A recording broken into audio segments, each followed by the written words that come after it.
Library स्थित Christ church को गिरासू भवन की श्रेणी का ईसाई समुदाय ने विरोध किया और इसको लेकर उप जिलाधिकारी को ज्ञापन प्रेषित किया, जिसमें मांग की गई है कि क्राइस्ट चर्च गिरासू भवन की श्रेणी में नहीं है। उसके बावजूद भी नगर पालिका द्वारा नोटिस देकर 24 घंटे के अंदर उसको तोड़ने का आदेश दिया गया है, जिसका ईसाई समुदाय विरोध करता है। इस मौके पर प्रेम सिंह ने बताया है कि क्राइस्ट चर्च ऐतिहासिक है और 1980 में इसका निर्माण किया गया था। चर्च पूरी तरह से सुरक्षित है और इसे गिरासू भवन की श्रेणी में नहीं लिया जा सकता। उन्होंने कहा है कि इसको लेकर ईसाई समुदाय में नाराजगी है और वह इसका विरोध करते हैं। नायब तहसीलदार कमल राठौर ने कहा है कि ईसाई समुदाय द्वारा उन्हें ज्ञापन प्रेषित किया गया है और इस पर जो भी विधि पूर्वक कार्रवाई होगी अमल में लाई जाएगी। उत्तराखंड समाचार के लिए मसूरी से धनवीर कुमाई की रिपोर्ट। देखिए, मसूरी का एक ऐतिहासिक चर्च है जो 1830 में बनाया गया था और हम लोग क्रिश्चियन समाज के लोग हैं, तो हम लोगों ने विरोध जाहिर किया है। ये ज्ञापन देकर के उस चर्च को तोड़ने के लिए नगर पालिका ने कल एक टीम भेजी थी। तो उनका ये कहना था कि 24 घंटे के अंदर अगर आपने चर्च को नहीं तोड़ा तो इसे हम जेसीबी से तुड़वा देंगे, इसको गिरवा देंगे।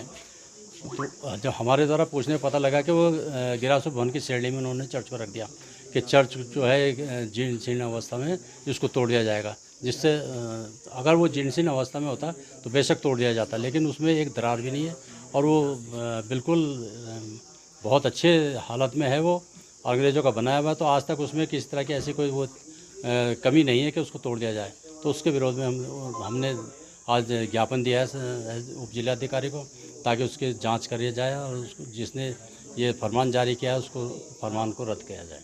सर, लगता नहीं है जो क्रिश्चियन प्रॉपर्टीज़ है उन पर कब्जा जमाने की साजिश रची जा रही है?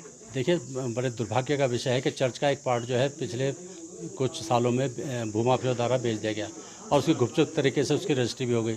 जब हमें पता लगा तो हमने जो है उसे सरकार को एक उसके बारे में अवगत कराया था, जिसको करीबन 2 महीने हो गए, लेकिन सरकार ने उस पत्र का जवाब नहीं दिया और ना ही उसकी कोई जांच की गई।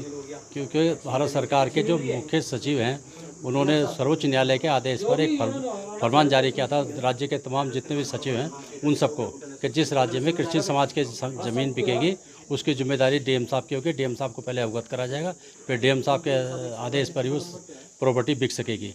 लेकिन ऐसा कुछ नहीं हुआ और उस प्रॉपर्टी को बेच दिया गया, और जिसकी जांच के लिए हमने रिक्वेस्ट की थी, लेकिन अभी तक उस पर भी कोई जांच नहीं हुई।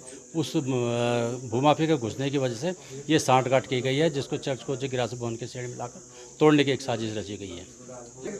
ये कोई कार्रवाई नहीं की जाती है और नहीं मानी जाती है, तो आपकी तरफ से क्या रहेगा? मैं भारत के मुख्य सचिव के पास जाऊँगा सीधा, जिन्होंने सर्वोच्च न्यायालय के आदेश पे कहा था कि चर्च को किस तरह का कोई नुकसान नहीं पहुंचाया जाएगा और जिस पे कुछ करने से पहले जिलाधिकारी महोदय को संज्ञान में लिया जाएगा। अभी ये मसूरी ऐतिहासिक क्रिश्चियन स्मारक सुरक्षा फोरम के संयोजक प्रेम सिंह जी और उनके साथ अन्य मसूरी वासी यहाँ आए और इन्होंने एक ज्ञापन दिया है, जिसमें कि इन्होंने एक चर्च की संपत्ति को तोड़ने की चेतावनी के बारे में बताया है कि ये गिरासू भवन में है और जबकि के मौके पे गिरासू नहीं है। तो इनके द्वारा ज्ञापन दिया गया है और उस पर जो भी विधिक कार्रवाई होगी वो की जाएगी।